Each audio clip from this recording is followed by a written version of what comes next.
Good morning! Dahil wala tayong biyahe guys, ipapakita ko sa inyo yung akobisyon namin dito sa Serbia. Ito pala yung harapan guys. Tirahan ng mga Pilipino dito sa Serbia. Putug. Yung makikita nyo sa harapan yung mga bike dyan. Sa amin yan kasi hindi uso motor ito. Puro bike gamit namin pag umalingke. Ito guys, papakita ko sa inyo yung kaloob-looban nito. Pagpasok nyo pa lang, may dalawa ng pinto. Tapos medyo kalat kunti guys kasi ito iiwan na namin to, lilipat na kami ng truck. So sa bandang kanan guys, sa baba makikita yung dalawang CR dito. Dito kami nag-CCR tuwing puno doon sa taas, pero actually sa taas yung ginagamit namin kasi yung kwarto namin nandun sa taas. Medyo madilim dito at saka parang may multo. Diyan guys, walang nakatira dyan, puro bakante dyan, at aakyat tayo sa taas guys. Papakita ko sa inyo kung ano ang mayroon doon sa taas. Dito pala guys, bago kami makapunta sa kwarto, matatanaw na namin yung parking namin. Maliit lang yan, sa unahan yan, mga 500 meters, nandun yung pinakamalaking parking ng Dunis. At saka dito guys, sa bungad pa lang makikita nyo na yung pinipicture-picture namin. No? Dito kami nakatambay, nagiinuman, minsan yung mga tropa dito, pag nagpangabot, galing sa biyahe, dyan puro kwarto dyan.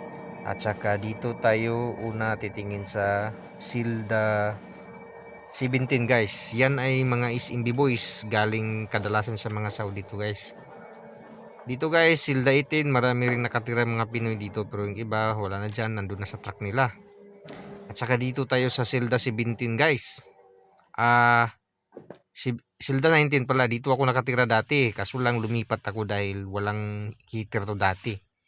Makikita nyo, puro mga gamit na lang dyan ang nasa kwarto. Wala nang katao-tao guys. Kasi ang nangyari, maraming tumakas.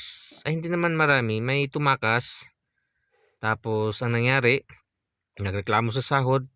Kaya tinaasan yung sahod namin sa kumpanya.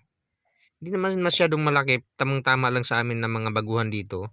Pero malaking bagay na rin. Tinaasan yung sahod namin pero inalis yung bahay. Kaya ito ang nangyari guys. Dito pala ako nakatira dati. Higaan ko to. Pero lumipat ako nung taglamig dahil wala itong heater dati guys.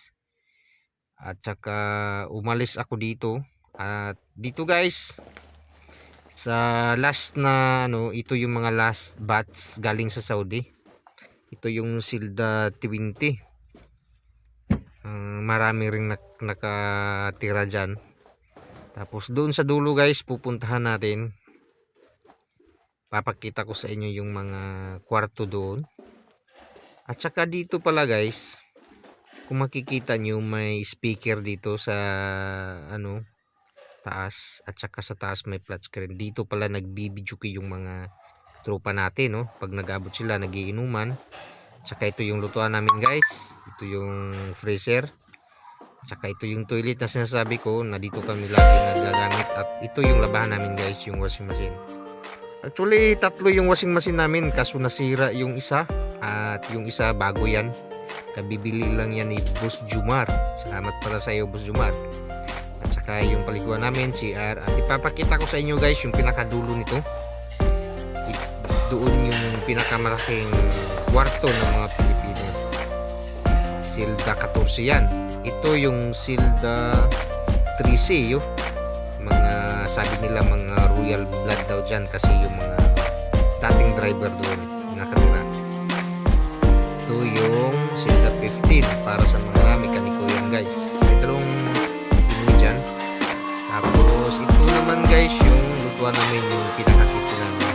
Ito yung whiteboard. Bago kami nagbiyahe kami doon, dito kami inuwi. Okay guys, thank you for watching.